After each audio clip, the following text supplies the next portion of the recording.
grab the tweet that I sent you the other day from Dave Smith and Bill Kristol, because this is real Jew-on-Jew violence that I think people need to understand.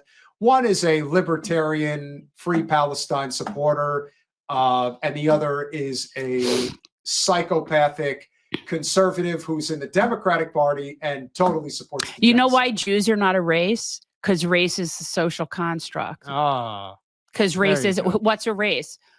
I was raised thinking Arabs were a race. Do you know how ridiculous that is? Like, what is an Arab? I want people to think about that. Is it somebody who speaks Arabic? Because then does it include everybody all the way from Pakistan to friggin' Lebanon and everywhere in between? So they're all just Arabs because they speak Arabic. And so then it would be like, we call all of us Anglicans. We're Anglicans. We all speak English. So everybody who speaks English is the same race. Anglicans? I said Anglicans. Like like, I don't know what you call, because if you're labeling people based on the language. So think about how many different people speak English. Does that mean that that's all one group of people? No, that's ridiculous. But yet to white people, often it's, Arabs. But what does that mean? So I played the clip yesterday of Dave Smith when he was on Rogan talking about the shit libs and the shit lib corporate media and how they really do play a part in just turning off a swath of the electorate who are just done with their condescension and attitude and thinking that they're better than everybody else. And so as a result, I need to know who Arlene thinks is gorgeous. Sorry, I can't scroll all the way up. Arlene, put it back. I don't think chat. She put that there. No, she just made a statement. Somebody said they are gorgeous. I see her saying they are gorgeous. Maybe the earrings. Oh, thank you. Okay, thank you. Just I was like, I thought maybe there was something good for me to look at. Thank you so much. So if you want to see what an actual murder looks like in social media, this is what an actual murder looks like. So Bill Kristol says, here's Don Jr.'s buddy criticizing Trump a few months ago for not being anti-Israel. And Dave Smith says, hey, while we're bringing up stuff from the past to own someone, remember when you sold the war in Iraq and got 1 million people killed? Remember that? No one cares about your opinion. Disappear forever, you blood-soaked monster. And yes, he is a blood-soaked monster. And you know what the difference is between Bill Kristol and Dave Smith? Dave Smith supported Trump and Bill Kristol supported Kamala. It's almost like this bizarro world that we're living in right now. They're crossing over. A lot of sense, it's crossing over. But the crossovers really happen. This is what you call Jew-on-Jew violence? Well, they're both Jewish. Dave Smith is Jewish? Oh, yes, he is. Not a lot of Jewish Smiths. And I knew some. I know that. I knew Jewish Smiths. And also, by the way, if your mom's Jewish, then you're Jewish and your dad's last name is Smith. And I get it. I did. I mean, I went to high school with Jewish Smiths, so I do know. But it isn't common. I'm just, Bill Kristol. What a douche. Forget that he's a douche. He's a war criminal. Well. Like he is a certified war criminal that should be in The Hague. I feel like that about pretty much every single person who's worked in an executive administration since, I want to say, ever. Because who hasn't been participating in war? Every president is, so that means everybody working with them. They're all war criminals. Bill Kristol was as fierce an advocate for the war in Iraq as anybody. And yet he was as hardened a supporter of the Bush-Cheney administration as anybody could possibly be. And he got excommunicated because Trump wanted no part of him or any of these neocons, at least in terms of campaigning. Now, will that be different this time around in his second administration? That is yet to be seen. That's what drives people so crazy, I think, is that he's such a wild card. We really have no idea because he doesn't answer to a party. He doesn't answer to any one person. He answers to whoever's talking in his ear at that moment. But Bill Kristol is a swamp dweller of the highest order. And he said, hey, Democrats, can I come to your side? And they said, yes, of course you can. Hey, we love to brag about former Republicans joining the Democratic Party because you are the new Republican Party.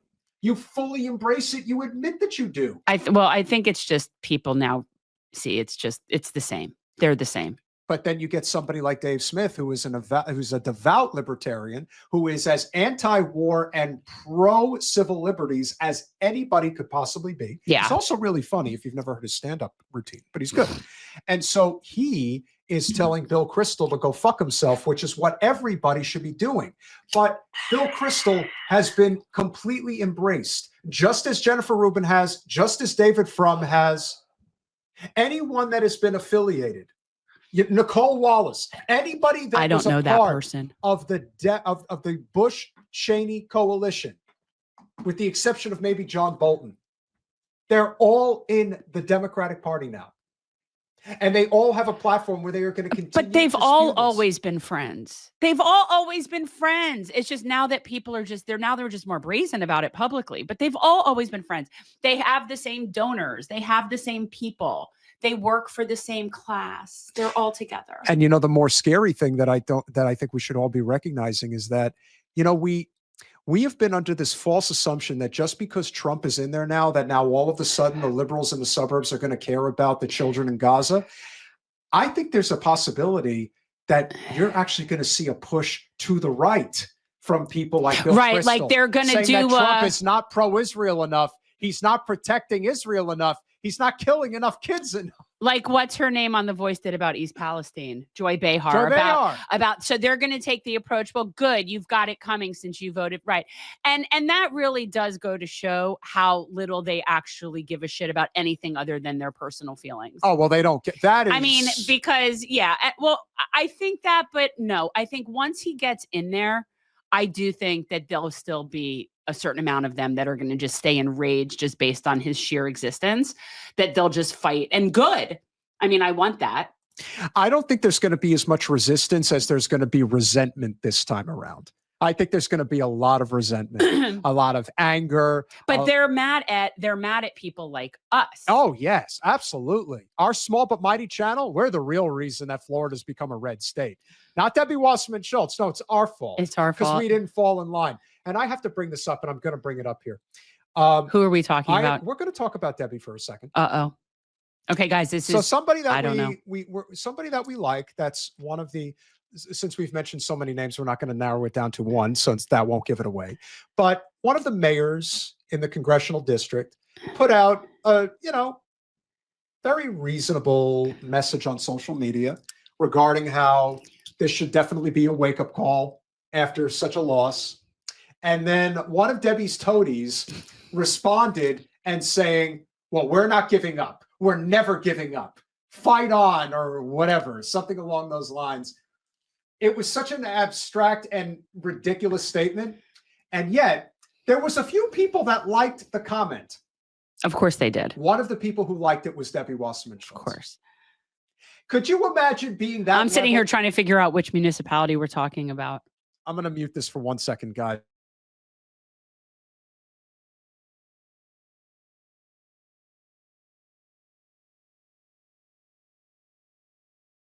I can't reveal this, guys. I'm sorry. I just can't. But the point is, that's so you funny. you are a 20-year incumbent congresswoman, and you are finding your way onto a 50-person liked Facebook thread. That's how desperate and pathetic. Making a like at a comment of a sycophant who is loyalty for hire. Well, they are their own little. It's their own little circle jerk. They love each other. They just sit and they love each other. But guys, but see, and now we're talking about a very popular mayor. Like, we're talking about someone who's extremely he was the mayor before he was the mayor. Which really just goes to show you how much of the real problem is what it brings the conversation full circle. It's what Steve's been talking about. The infrastructure of our political system is broken beyond repair. How else could somebody like Debbie Wasserman Schultz sit in Congress? She is so detestable, so loathsome, so disgusting in every conceivable way. And this is now a blood red state. Thanks to somebody like her. She is as directly responsible for Florida being as red as it is. Because think about it. If you don't see the forest through the trees, when what she had done in the Democratic establishment, the things she did to Bernie, the things she did as the DNC chair, the Democratic Party was dying a decade ago in this state.